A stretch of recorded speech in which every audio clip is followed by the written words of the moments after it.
भोलाराम नाम का एक लड़का था जो नाम की तरह ही बिल्कुल भोला था। स्कूल में कुछ बच्चे उसके इस भोलेपन का फायदा उठाते थे। हाँ, आज तो भोलू के डिब्बे से बड़ी अच्छी खुशबू आ रही है। चलो देखते हैं। अरे वाह, मोतीचूर के लड्डू।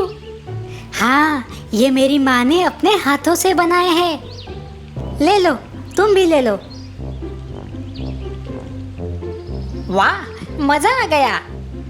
ये लो, कल और लड्डू लेके आना। हाँ हाँ, जरूर लाऊंगा।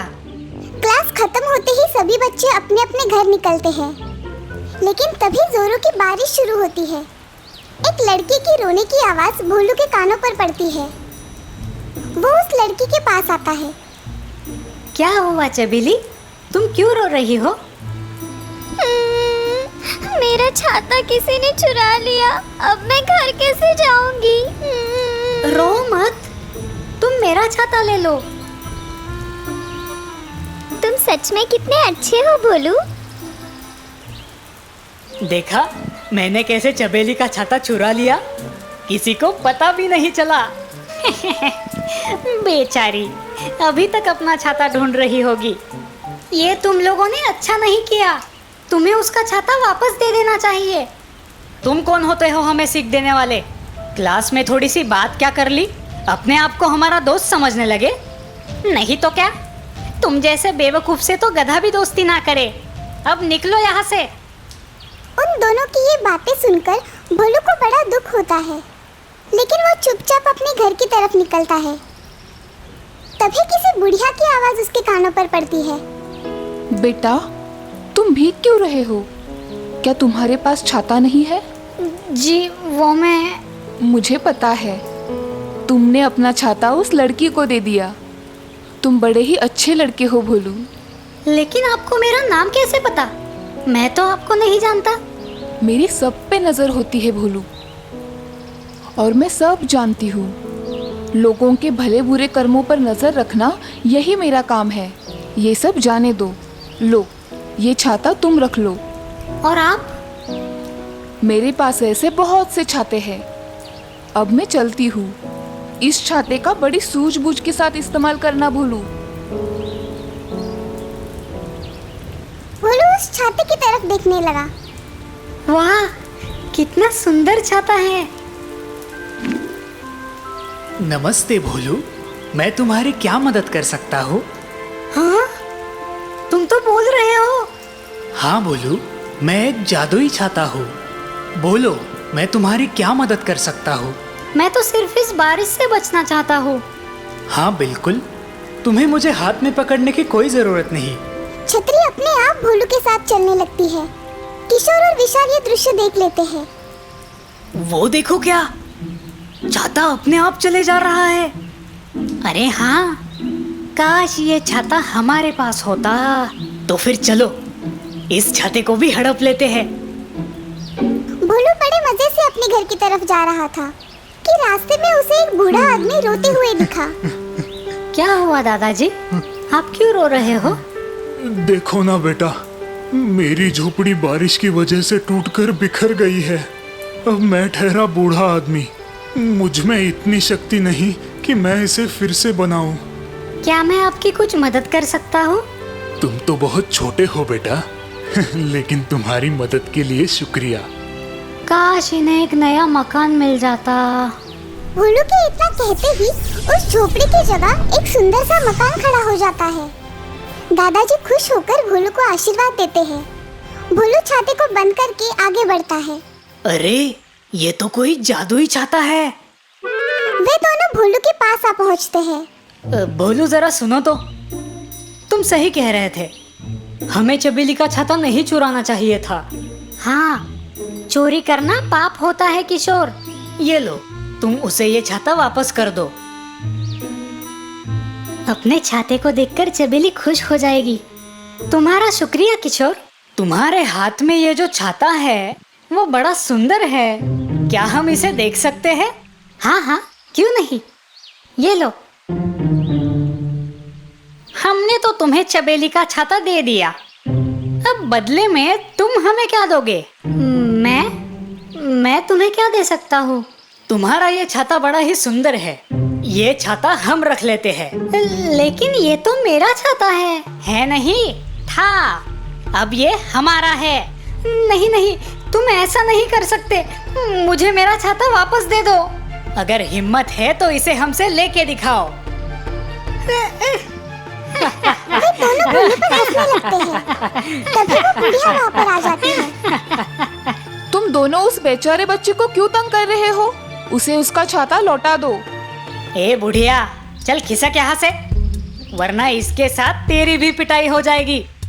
मैं तुम्हें आखिरी बार चेतावनी देती हूँ, उसे उसका छाता लौटा दो। वरना क्या करेगी तू?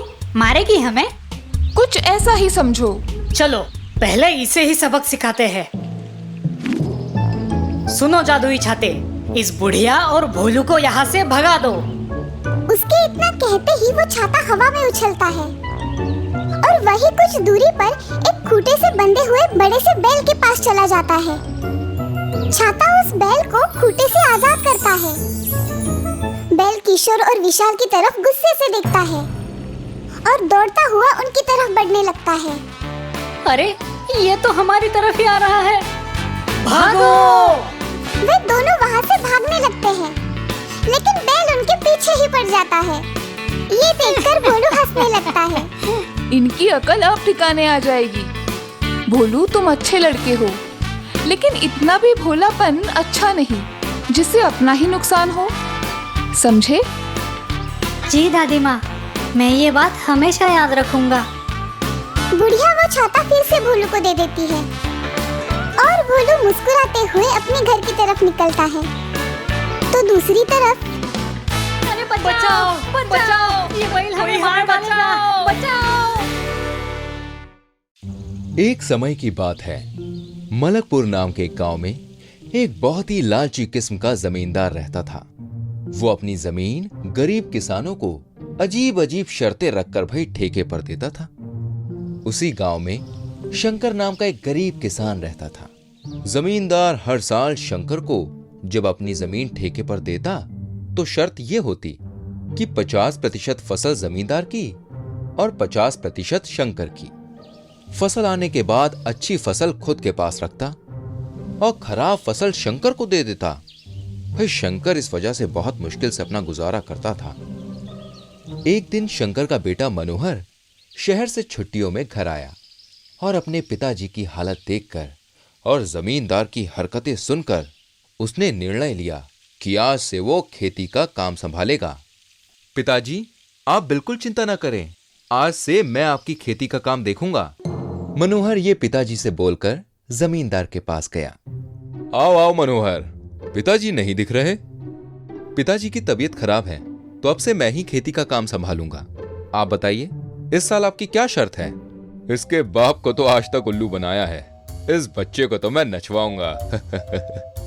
चलो अच्छा है मनोहर, इस साल तुम जो भी फसल लाओगे उसके ऊपर का भाग मेरा और नीचे का तुम्हारा। ठीक है सेठ जी। ये कहकर मनोहर वहां से चला जाता है। मनोहर खेत में जाके बीज बोता है और अच्छी तरह से भाई खेती की देखभाल करता है। फसल भी बहुत अच्छी होती है और 3 महीने बाद जमींदार मनोहर के पास फसल का हिस्सा लेने के लिए आता है।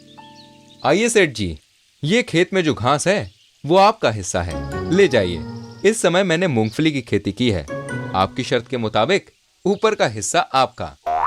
भाई जमींदार को ये देखकर बड़ा गुस्सा आता है और वो अपने मन में सोचता है, ये बच्चा मुझे मूर्ख बना रहा है, ठीक है, इसे अच्छे से सबक सिखाना पड़ेगा। ये सोचकर जमींदार मुंह लटकाकर भाई घर चला जाता है। कुछ दिन बाद जमींदार मनोहर को बुलावा भेजता है। अरे मनोहर, तुझे सेठ जी ने याद किया है। अच्छा, चलो आप, मैं आता हूँ थोड़ी देर में। भाई इसके बाद मनोहर जमींदार के घर जाता है। कैसे हो मनोहर, खेती नहीं करनी है क्या? खेती तो करनी है सेठ जी, मैं आपके पास आने ही वाला था। अच्छा देखो बेटा, इस समय शर्त थोड़ी अलग है, जमीन के नीचे का हिस्सा मेरा और ऊपर का तुम्हारा। भाई मनोहर ने हाँ की और वहां से चला गया। खेत जाकर उसने फसल लगाई और 3-4 महीने बाद जब जमींदार अपना हिस्सा लेने खेत पहुंचा, आइए सेठ जी, लीजिए आपका हिस्सा। मैंने गेहूं लगाए थे तो शर्त के मुताबिक ये जमीन के नीचे की जड़ें आप रख लीजिए, मेरा ऊपर का हिस्सा मैं लेकर जा रहा हूँ। ये सुनकर जमींदार गुस्से से पागल हो जाता है और मनोहर को कहता है, तुम खुद को बहुत होशियार समझते हो ना? तो अब इस समय भी मैं तुमको मेरी खेती देता हूँ, और शर्त यह है कि जमीन के ऊपर का और नीचे का हिस्सा मेरा, बीच का तुम्हारा। बोलो, मंजूर है? हाँ, मुझे मंजूर है सेठ जी, लेकिन मेरी भी एक शर्त है। इस समय अगर आप हार गए तो आप किसी भी गरीब किसान को उसका हिस्सा बराबर दोगे और उसके साथ अच्छा व्यवहार करोगे। हाँ हाँ, मंजूर है। 4 महीने बाद जमींदार फिर से खेत में जाता है और मनोहर की गन्ने की खेती देखकर हैरान हो जाता है। लीजिए सेठ जी, आपका ऊपर का और नीचे का हिस्सा। आपको शर्त याद है ना? हाँ बेटा, मुझे माफ कर दो, मुझे मेरी गलती का एहसास हो गया है। अब मैं किसी के साथ कभी भी कोई धोखा नहीं करूंगा।